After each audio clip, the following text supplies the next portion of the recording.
जय सिया राम बंधुओं। परम मंगलमयी सद्गुरु स्वरूपा नित्य मार्गदर्शन करने वाली राम कथा के कथा प्रसंग में आइए प्रवेश करें। उससे पहले एक सहज वार्तालाप अपने श्रोताओं के साथ करना चाहूँगा। परिस्थितियाँ विकट अगर जीवन में हैं तो वे स्थायी नहीं हैं। वे आपको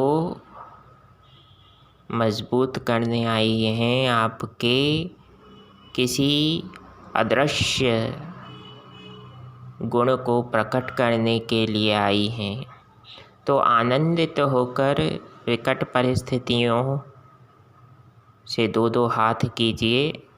आपको सहज रूप से श्री राम की कृपा से सफलता मिलेगी, इसमें कोई संदेह नहीं।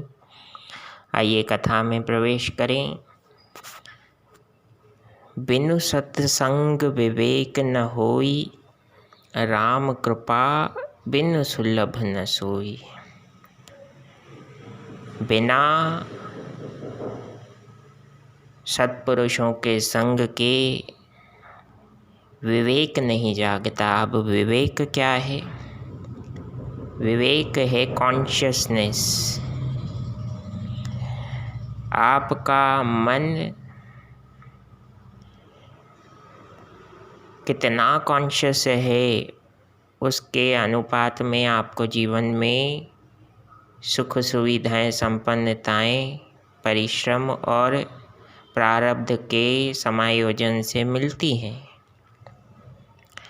लेकिन ये कॉन्शियसनेस, ये विवेकशीलता कैसे प्राप्त होती है और कैसे स्थायी रहती है?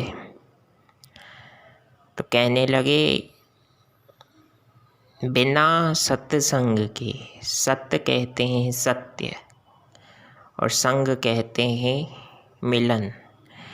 बिना सत्य के मिलन से यह संभव नहीं कि व्यक्ति के जीवन में विवेकशीलता जागृत हो।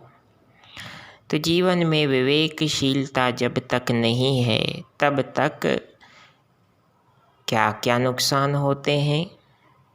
मन अस्थिर रहता है। दूसरा, सहज रूप से हम दूसरे व्यक्तियों की बातों में, उलझे हुए विचारों में फंस जाते हैं और धोखा मिलता है।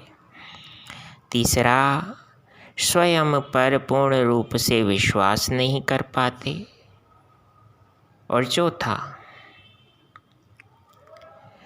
जब विश्वास नहीं कर पाएंगे खुद पर तो कार्य सिद्धि में तो विघ्न और विक्षेप आएंगे ही आएंगे।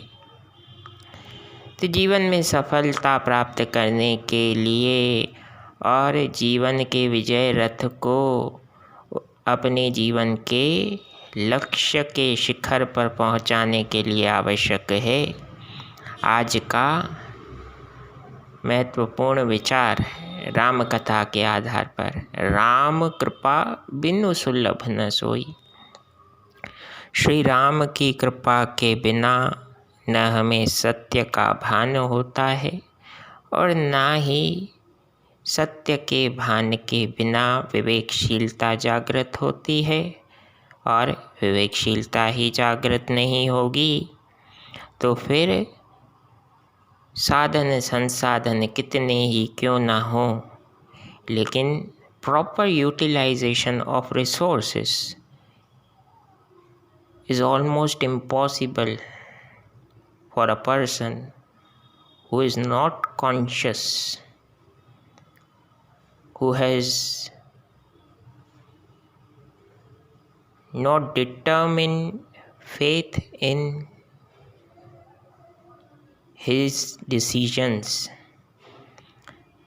तो अपने जीवन में संकल्प लीजिए। संकल्प तभी ले सकते हैं जब आप में विवेकशीलता आए और विवेकशीलता श्री राम की कृपा के बिना संभव नहीं है, शास्त्र ऐसा कहता है। उम्मीद करता हूँ यह छोटा सा प्रसंग आपके जीवन को एक नई दिशा देने में किसी न किसी हद तक कामयाब होगा। जय सिया राम, जय जय हनुमान।